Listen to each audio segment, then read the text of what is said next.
There she goes, our baby. Are we ready for this? You added her to your AAA auto policy. With 24/7 claim support, she's covered. Our AAA agent, you're here too? We're always here for you. Visit AAA.com/insurance to get a quote today. This is the Pooja and Gurdeep podcast. From 98.1 CHFI Studios in Toronto, Canada. Hey Toronto, this is Ed Sheeran. This is Kelly Clarkson. Hi, this is Bryan Adams. This is Adele. This is Madonna. It's Michael Bublé, and you're listening to the Pooja and Gurdeep Show. It's fun. They're amazing. So how good is your French? Yeah. Yeah. It was better like when I was actually practicing it in high school, but never to a level that I would feel comfortable speaking it properly. Or stringing a sentence together, right? No. Like you might know how to ask where like, it's the bathroom. Yes, puis-je aller à la toilette, s'il vous plaît. Oh, wow, that's it. That's actually pretty good. That's all I got. All I have is bonjour tout le monde, because that's what my teacher would say. Good morning, world. Yeah, that's all I know. I don't really that. know anything else. And I was just in Montreal. I was only there for 24 hours for a special project, which I'll tell you about when I'm allowed to. Mm-hmm. But while I was there, I just assumed because I grew up learning French and, you know, we had to take it in school. I took it up until grade 9, I believe. And then I took it again in university. Oh, wow. Why would you do that? Because I was What were you doing with it? I wanted to learn French. Oh. And I thought, maybe if I take it in university, you know, it's like sort of a crash course of everything from grade 1 to grade 9. I will actually be able to speak it. How hard was it in university? So That's what I was going hard. to say. It was probably completely different. It was once, so difficult. Once I got to grade 10, 11, I'm like, I can't do this anymore. It was so difficult. It became way too difficult. Mm-hmm. So I thought that maybe while I was in Montreal, like I could at least understand it. Like I knew I couldn't speak it, but I could at least understand what was going on. And, you know, I would start off by going bonjour, and then they would say bonjour, and then they would say something else, and I'd be like, that's all I got. Yeah. Where's the elevator? Don't make it look like you know how to speak it. I learned that in Italy too. I was like, if I'm not going to have a whole conversation, don't start it. I thought I was being polite. And then it's weird because like instead of saying merci, or I would end up saying like, you know, grazie. Like, I would say other things. You just became so international. What happened to me? But this was the best. I was in my Uber on the way to the airport, and my Uber driver started speaking in French, assuming that I understood. And I recorded him. Tell me if you know what he was trying to tell me. Okay. Listen. Bonjour. Écoute, le trafic est... On est à l'aéroport et que le trafic est trop dense. Donc, bientôt, on va arriver à l'aéroport. Okay, something about you need to go to the airport and there's traffic and it's dancing. What? Dancing traffic. Dancing traffic. That's obvious. That's all it was dancing. The traffic was dancing. It was dancing. That's all I understood. So that was Malik, my Uber driver. He was so lovely. I apologize that I don't speak French. And if he could just repeat it and tell me what that meant. And his English was great. So he said, I was just letting you know that, you know, the traffic is really bad. It wasn't dancing. And it wasn't dancing. And I think he said something like the traffic is crazy or something like this is out of control. Okay. So we're going to be late going to the airport. You're going to be late. Yeah. I didn't gather that. I didn't hear all that. I just heard airport and traffic dancing. And it's kind of important information because I got to catch a flight. But on the flip side, he did speak English. Did you tell him? Did he look at you weird when you just said bonjour and he was like, "Why did you start off?" No, because like then that? I started saying things like "si." Wow. Yeah. And gracias. Yes. And then he was like, "Okay, you got to go." He's like, you know, one word in every language, and that's all. We should be really working on our French. I'm just going to leave it at that. I'm going to have to learn. Yes. Maybe with the kids. Yes, maybe do it with the kids or get an app. Okay. There we go. From CHFI Studios, It's the Pooja and Gurdeep podcast. It's rock, paper, scissors day. Ooh. And you know what? Rock, paper, scissors is a good way to just settle all disputes. I mean, it doesn't matter how intense it gets. If you have a friend, a loved one, I'm going to try this. Just rock, paper, scissors it. My boyfriend's son will just walk up to random vendors and be like, if I rock, paper, scissors and I win, can I have like a free chocolate bar? No way. Yeah, and he does. And he does it all the time. And he work? gets free stuff. Wow. Yeah. Because, you know, they do say there is a strategy to win every time. Is there? And I don't know who they are. Okay. But I've followed their advice in the past, and it's never worked. Okay. So you're saying it doesn't work. I mean, the logic of the strategy makes sense. So if I follow the logic, maybe I'm just doing it wrong. I don't know. So why don't you and I play right now? Okay. I know we're on the radio, so you can't see what we're doing. Okay. So after we shoot, let's just say out loud what we ended up with. Okay, now here's the other thing with rock, paper, scissors. Do you do rock, paper, scissors? And when you shoot, you're showing your symbol, or do you show your symbol after you shoot? Okay, rock, paper, scissors. And when As you say shoot, then you show your then symbol. you show it. Okay. Okay. And then I'm going to employ the strategy, and I'm going to beat you. Okay. Guaranteed. Okay. Let's see what happens. Okay, ready? Are we ready? Yes. Okay. Okay. Rock, paper, scissors, shoot. Ooh, I have rock, you have paper. Okay, I won that round. Okay. Okay. Okay, ready? Yeah. I don't like what you're doing right now. You're looking at me weird. I'm like thinking about what I'm going to do next. Okay, ready? Okay, ready? Rock, paper, scissors, shoot. Oh, I have rock again and you have scissors, so I beat you. Okay. Okay. This is the last one? Yeah. Okay. I don't know what you're doing. I don't know either. Okay, ready? This is you and I cannot play this game. Okay, ready? Okay, ready? Yeah. Rock, paper, scissors, shoot. Oh, you got paper again and I got rock. I just kept rock the whole time. Yes, the strategy worked. Okay, well, do you want me to tell you what the strategy is? Sure. You Okay. did paper, scissors, paper. So most people Do rock. never start with paper. Oh. Right? Yeah, so they do you're rock. you're almost always going to win, right? Okay. Like, because people don't really, and rock just seems easier to start. Yes. Anyway, so that was why it started with paper. That's what they say. Okay. Then they also say that if you were to win a round, which you did the second round Yes. with rock, you're more likely to play rock again after you I just win keep it. playing rock. That's my secret, is I always play rock. I wish you told me that when we started. But okay. I don't have time to remember the other symbols. I don't know if there's any truth to any of this, but at the end of the day, if somebody wins a round, the likelihood of them, what they do next is the same as what they did to win.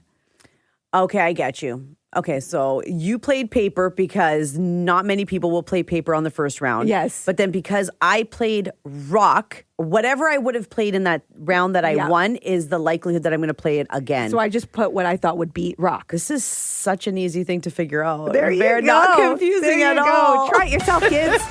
The Pooja and Grenade Podcast. From 98.1 CHFI. The Daily Double. With Pooja and Grenade. So we've got two stories you need to know. Gurdeep is off on vacation. He'll be back next week. Steph, what do you got? Okay, so you might not have watched I Love Lucy when it originally aired because that was back in the day. Mm-hmm.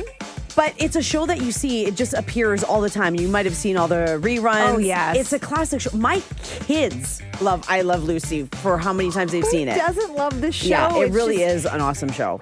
And it really does put a smile on your face. It doesn't does. It? It's She's just, hilarious. It's like simple, but it's so funny. So it's getting a pretty amazing honor now. I Love Lucy is the first ever recipient of the Television Academy's Legacy Award. Oh. So they're starting this, which this show really does deserve a whole bunch of awards because it started so many other shows, and especially for women as well. So it's going to be presented during the Creative Arts Emmy Awards. That's happening on September 6th. Now, this show, like I said, was back in the day. It was 1951 to 57. And it changed TV in ways that we still see today. It helped popularize filming with 3 cameras in front of a live audience. It even helped establish TV syndication and residuals for actors. Oh, So, yes. like, she started all this back in the 50s. That's amazing. And then we know that Lucy and Ricky, they were together too. They were groundbreaking. They were the very first interracial couple on network TV. The show earned 20 Emmy nominations. Wow. Lucy won twice, and now I Love Lucy gets another place in TV history with this Legacy Award. So pretty impressive. A show that premiered like 75 years ago Yes. is still making people laugh and still getting awards. And I like when as soon as you say I Love Lucy, I immediately think of her face and Yes. how animated it is. All the right? time, Or, like, yes. she was such a physical comedian as well. And then stepping on the grapes. Yes. Always that Yes. episode. Always. Yes. Okay, what do you got? I love that. So, okay, you know LinkedIn.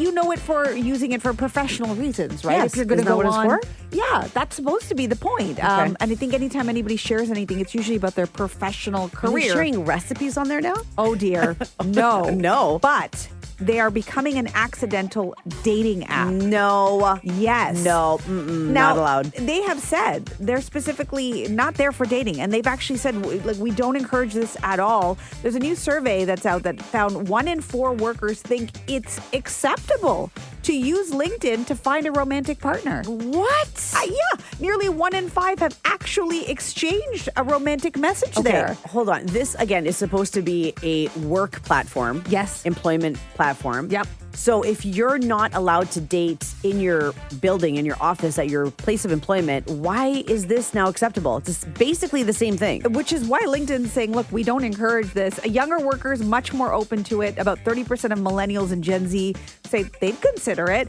Compare that to just 6% of boomers. So maybe this is just like old school thinking and the younger people are like, well, why not? There's no swiping, though, on LinkedIn. There's no swiping, but guess what? Every candidate has a JOB. Mostly. Yeah, I guess. Right? Well, you don't unless have to you're looking for one. Yeah, exactly.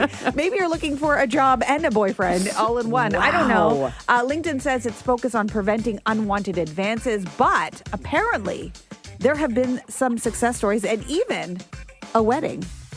What? They met on LinkedIn. I don't know. Like, I'm not totally against it, but that's not what the platform is for. I mean, looking for love in all the wrong places. Literally. Yeah. There you go. The Pooja and Gurdeep Podcast.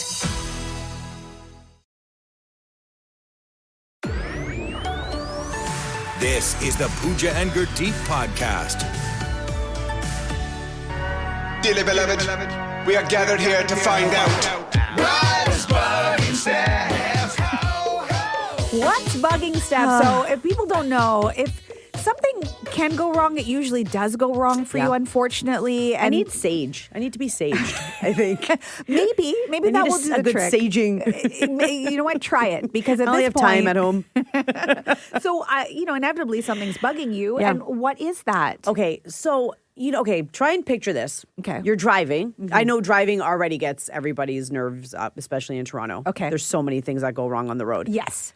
But especially on side streets. Okay. Okay, so they're already more narrow, number one.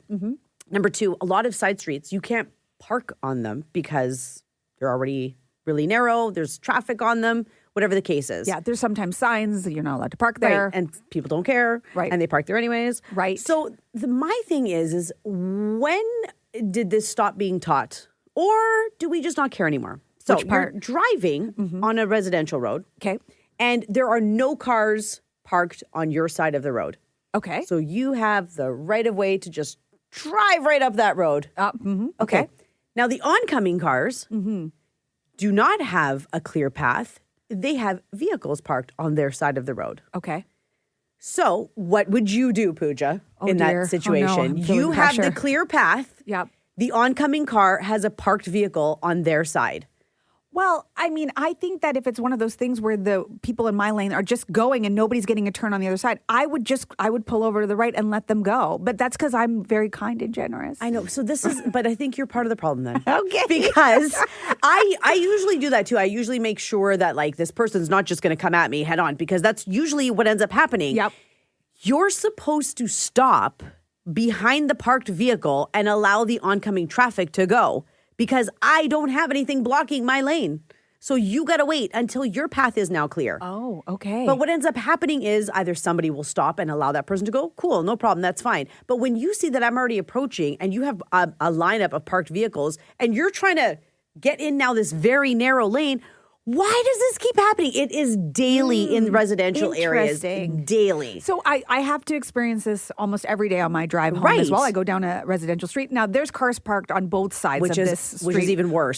So it's like, you're almost like, it's like playing chicken. Like, who's You have going to find a pocket to kind of move over into. But who's doing it first? Right. Like, and what's the rule? I actually don't know. I just always defer to, I always just move over and let them go. But I'm it gets frustrating being when nice. you're in the lane and you can't go anywhere and the other person's getting mad at you. Yes. And I'm like, you got a parked car And there. that's the other thing, the anger part. Like, Yes. I don't understand why people are so angry when right now, you and I don't even know what the rule is. Yeah. Chances are they don't know what the rule is. So Well, we're sharing I the feel road. like most people do know what the rule is. They just don't care. Yes, that's possible. And then That's why if they you know don't- you're in the wrong, don't be upset at the other person, because why are you yelling at me? No. I got no cars on the road. You do. They're always upset. Somebody's always upset. I think this needs to don't know be why. like put back into like driving classes, or there needs to be a PSA or something. Yeah. And I like, this is really honestly my mentality is I always think there's so much happening in the world and people are they're angry, they're frustrated. There's like, everything's so tough, affordability, all the things that maybe the road is where people lose their patience. That's not not the place to lose your patience. I know. So I always feel like if I could just be the one to be like, okay, you go. Oh, I know. Okay, I'll let you and in. I usually do because I don't have the time to have an argument over this. But then they're still angry. That's why it's the anger part when you're in the wrong. Okay, I think I would have been in the wrong in that situation. If you have something to weigh in on this one, like what is the actual rule? Text us at 981-981. I've never thought about if I have a clear path, I'm supposed to just keep going. It's your right away. Okay, and we're getting a lot of texts at 981-981 with many people agreeing with you saying, yes, that is the rule. Okay, good. Yes. Okay, so you're not wrong. Roya actually went and Googled this, and it's from a city website, it looks like. It says, the driver with parked cars on their side of the road must yield to oncoming traffic on the clear side. Oh, so because the parked cars are blocking your lane, you have to wait for the other cars to pass. So what you need to do next time is as you're passing by, you need to flash the City of Toronto's rules at them. Should just have a recording with a speaker playing on the top of my car. If only. No, I don't recommend you do that. Mike from Ajax saying the solution to this problem is just be a good driver, which, But that's the problem. And also, what does good driver mean? Right. Like, you might think you're being a good driver. I'm sure those people that are not allowing me to go think they're good drivers. Yes. Like, for instance, I thought me pulling over to let you go, right, even though I shouldn't. You shouldn't be, right. I thought I was being a good driver, but I'm actually breaking the rules. Being a menace. Yes. And then there's some people saying, people are just angry all the time, and it really is whoever gets there first, you deal with it. That shouldn't be the solution. And it should not be on the road. That's not a good place to be angry on. No. But it turns out it's not just you who's bugged by this. So if there's a car in front of you, stop and wait. It's not your turn. Okay. We appreciate the PSA. Thank you. Mm-hmm. From CHFI Studios, It's the Pooja and Gurdeep podcast. the Daily Double. With Pooja and Gurdeep. So Gurdeep is off on vacation. He will be back next week. And we got 2 stories you need to know. I'm going to start with something that I don't know how to pronounce. It's LUFFU. It's called LUFFU Link. You're making things up. I know. It's a new wearable technology that's basically designed to be a quiet guardian for your family. Okay. What? So it was created by the co-founders of Fitbit, okay? Okay. Which, they had great success with Fitbit. And now they came up with... Include this in the Fitbit? So it's all one device? No. Because they actually found that this was very different than what you would get from a regular, fitness tracking app. Okay. So the LUFFU Link, it tracks things like sleep, heart rate, activity, changes in your daily patterns. Sounds like Fitbit. I know. I'm getting to it. But it also has GPS and a built-in cellular system, so you can get help even though you don't have your phone. You can even operate it on LTE, so you don't need to be near Wi-Fi or anything like that. You can literally press a button, say, I fell, I hurt my wrist, and it will send your message, your those location. commercials back in the day, I've fallen and I can't get up. Oh, nice. It will also send your battery level, your health info to a trusted family member. So think about anybody you might want to be keeping an eye on, a loved one. Maybe it's an aging parent. Maybe it's somebody who needs to be monitored. Maybe it's your children. They don't tell you where they're really going. Maybe. But then they take it off and leave it somewhere else. And then there's that. But just somebody you're worried about. That's kind of cool, though, because we have a bunch of apps on our phones that already do that. So it's like incorporating all the apps on your phone into one. Into one thing. It's like a little bracelet that they wear. And this way you're not always constantly calling, checking up on them. Are you okay? You didn't pick up the phone, all those things. Because what ends up happening is you have access to all that data that comes from the LUFFU Link right to your phone. So if you just want to know, mom and dad breathing? Yeah, exactly. And how well are they breathing? That's really cool. And you might even get an alert or something. I don't know why the name though. I still don't even know if I'm saying it right. LUFFU Link, it's $250 US. Currently available for pre-order. It's expected to ship early next year. Basically, it's a Fitbit meets sort of like a family safety net. So the LUBUBU was big last year, and this year it's the LUFFU. It's the LUFFU Link. It's the LUFFU. I think we'll figure it out at some point. So what do you got, Steph? I wrote an album I'm proud of. That's pretty much what keeps me happy. Do you know what I mean? All these songs. Love this song. She was so incredible. Every song on this album, Back to Black, that was my favorite album. Yes. So many great hits on it. I can't believe it's 20 years. Has it already been 20 years? In October, it's 20 years of Amy Winehouse's Back to Black album. I can't believe it. I don't know where the time goes. She was so talented. And so this is getting a really cool special anniversary reissue. Like I said, it's coming out October 23rd. It's going to be a 3-disc set. Okay. It's going to have the original album. There's going to be demos on there, some rarities, some B-sides, apparently a live performance from her, this whole concert. Oh. And then some really cool extras too. They're going to have previously unseen photos of Amy, handwritten lyrics from her archives. Okay. And some liner notes from her producers. And one of her producers that we all know, Mark Ronson, actually said, it's crazy that these songs that were made 20 years ago still mean so much to people. And they do. Mm-hmm. Every time an Amy Winehouse song comes on, I stop like everything I'm doing. Yeah. And I'm like, I gotta listen to this because it's such a classic. Yeah. And we know her story and we know her struggle with substance abuse. But I think when you hear her voice, the voice, you know, when you think of Adele, you think of that iconic voice. Right. It's the same with her, is that she just... no one that matches that voice. Yes. And it was effortless, it felt like. And the other thing, like you said too, we know her struggles. That's another great thing about Amy too, when you listen to her lyrics, is that she sang about things back in that time that people weren't singing about yet. Now we hear it a lot more often, but she was kind of one of the first few that started singing about everything that was going on in her life and was relatable to people. I think that was also what drew a lot of us to her music. So 20 years later, Amy Winehouse, Back to Black, the anniversary edition, October 23rd. The Pooja and Grenade Podcast. From 98.1 CHFI. Is there a word that you just can't pronounce? It doesn't, it's not even a difficult word, just a word that every time you see the word or you go to say the word, it just comes out funny.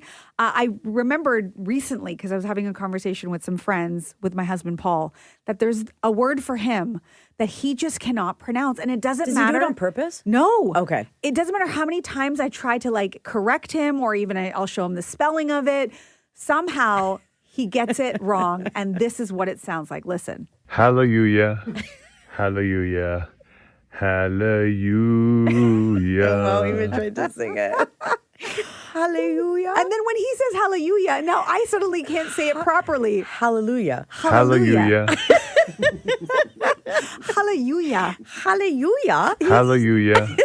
He goes from like being this like smart, sophisticated man to sounding like he's like a child. He almost sounds like he's going to start singing Holla Back Girl. Yeah. Hallelujah. Hallelujah. But I guess it doesn't come up in everyday conversation. Oh, no, I don't even know how to say it. See? Hallelujah. Hallelujah. Paul, stop it. Yes, that's what we're looking for. Like the word. So what's that word for you? I can't say, it's so annoying. I can't say manipulative. I can't say it. I don't know why I have to like slow down and be like manipulative. And that's not even correct. Right? I can't say manipulative. See, this is the problem. When somebody says the wrong word, now I've suddenly forgot how to say it properly. My tongue just will not do it. Manipulative. No. Are you adding extra I don't letters? know, because isn't it manipulative? But no, that's not how you say it, but that's how it's spelt out. Manipulative. Like when someone's being manipulative. I can't. I'm not even going to correct It's the only word I cannot say. That It's is so frustrating. Okay, Fishtopher, do you got a word that you can't say? I do. Peculiar. Peculiar. And you're trying to say peculiar? Peculiar. He's like, yes, this is what I said. I wish you could see Yeah. Fishtopher's face right now because your Trying lips real are hard. contorting my say God. peculiar. Can you say it again for me? Peculiar. Peculiar. Why are there some words we can't say? I don't know what it is. So for me, and I don't even know if I'm saying this right, like if you're going to put on some Worcestershire sauce. Well, yeah, but I think everyone has a problem with Worcester. Is it Worcester? Worcestershire? Worcestershire? Worcestershire. I don't think Worcester. I don't think that's right though. Worcester. Worcestershire. I don't think that's right. Worcestershire. Worcestershire. It's That in the sounds right. Shire of Worcester. I'm pretty sure we're not saying it correctly, and that's the word. So for you, if there's the word that you can't pronounce, we want to know what it is so we can feel less alone in this. And maybe you can help us with all of our words. Manipulative. Why? Why? Like, why? What is the reasoning why we can't say some words? It's lost all meaning now. I don't even know how to say it. From CHFI Studios, It's the Pooja and Grenade Podcast. Just found a new one that I don't know. I can say meteorology, and I can say meteorologist. Yes. But I can't say meteorological. I don't know why. Meteorological. Anyway, you have a long I think it's list. the L's and the R's that are messing us all up. That might be it. Long list at 981-981. Michelle writing us to say rural. It sounds like I have a mouthful of food when I say it. Yes. Rural. This one, no name on this text, but she says, or he says, tortoise. Oh. I just can't say it. It's always a challenge when reading to the kids. Like, what is the TOI in the middle? French? Tortois? Tortois. Tortoise. Roya from Curtis is calling us. So what is that word that you can't say? Okay, this is not for me. I'm throwing everyone under the bus this week, so it seems. This is for a friend. She can't say breakfast. Oh, breakfast? How does she say breakfast? Right? I know, right? It's breastus. Breastus? Breastus. And I'm like, no, breakfast. She's like, breastus. And I'm like, well, you're not allowed to say it anymore. Wow. What is she having for breakfast? Maybe that's the question. Nothing now. Wow. Okay, Roya, thank you for sharing. I don't know that that's one that I thought was difficult, but you never know. But go enjoy your breastus. Have a good day. Bye, Roya. Oh, goodness. Karen texting us at 981-981. For me, it's the name Channing Tatum. Oh, it's a name. I always say Chatting Tatum or Chatham Tating. I have done that, and I've had to interview him on a red carpet. Oh. And I had to really take my time with the name because sometimes you just mix it up. mess up the name. Yes. Chatting Tatum. Yeah. Chatting Tatum. Susan's texting in saying she can't say Eglinton. Oh, that's a tough She's one. a massage therapist and the main intersection is Yonge and Eglinton. Oh, no. She's like, the universe can be so mean. So now I just give a non-main intersection when I tell people where I am. She can't say Eglinton. What do you think she's saying? Eglinton? Sometimes people add the G in the wrong spot. Eglinton? Yeah. I don't know. Eglinton's right. Yeah, I don't know. Eglinton. Okay, well, let's take another call here. Alice in Milton. So what's that word for you? Well, I'm actually laughing because I'm listening to you talking about the Worcestershire sauce. Right. I'm from the UK. You can probably determine that from my accent. Mm-hmm. But in the UK, we just say Worcester. Worcester. And we even have we just say Worcester, and we even have potato chips called Worcester sauce. Wuster. Okay, because that just made me. That actually makes sense just made me because laugh. somebody corrected me once and said it's like Worcestershire. Like it's not. It's Worcestershire. But it's just Worcester. It's from the Shire of Worcester. I told you. Yes. Okay. So when I came here, so we always just said Worcester, and then I came here, and people are like, "So we need to add some Worcestershire sauce," and I'm like, "You're really complicating this." Yes, I agree. Let's just go with like Worcester. Worcester. Yes, I like it. Worcester. I'm going Pass with me that. the Worcester. Alice, thank you for sharing. Oh, you're welcome. You have a great day. You too. Bye. So many great So many. calls and so many great texts. Joanna texting us saying, no matter how hard I try, I can't say vegetable without it sounding like bench. Vegetable? Don't forget to eat your fruits and bench. Your veggies. Don't But forget your your- veggies? Bench? I guess she's saying like vegetable. When she says vegetable, she hears bench. Vegetable. It's my vegetables. Love my vegetables. That's what Michael Jackson was singing. I'm a vegetable. I'm a vegetable. I'm a vegetable. Okay, another call. Last call here. Let's go to Kim in Scarborough. What's the word for you? Dish soap. What? If I put it together, it's dish soap. Dish soap. Dish Well, soap. that's true though. Dish soap. Dish soap. But it makes washing the dishes so much more cuter. All the bubbles in the dish soap. And the dish soap. You got it. Kim, can you say it for us? Dish soap. Oh, See, it's cute. that's so cute, Kim. I think you should just keep it just the way it is because it's cuter your way. Yeah. My husband picks on me about it. Well, you know when what? we're shopping, I literally have to do it in 2 separate breaths. Just tell him you need the soap for the dishes. There, try that. There you go. And if he doesn't like it, he can grab the dish soap Yeah, and do the dishes exactly. himself. Thanks, Kim. Thanks. Bye-bye. Bye. We have one more text coming in here. Okay, this is great. My good friend Jen could never say Aurora. Oh, okay. And then our other friend had a baby girl. She named her Aurora and asked Jen to be the godmother. No! What did she call her now? That's just too funny. That's mean. Thank you for sharing all of the words that you can't pronounce. Thanks for listening to the Pooja and Gurdeep podcast. Listen to Pooja and Gurdeep live weekday mornings from 5 to 9. Only on 98.1 CHFI. Toronto's perfect music mix.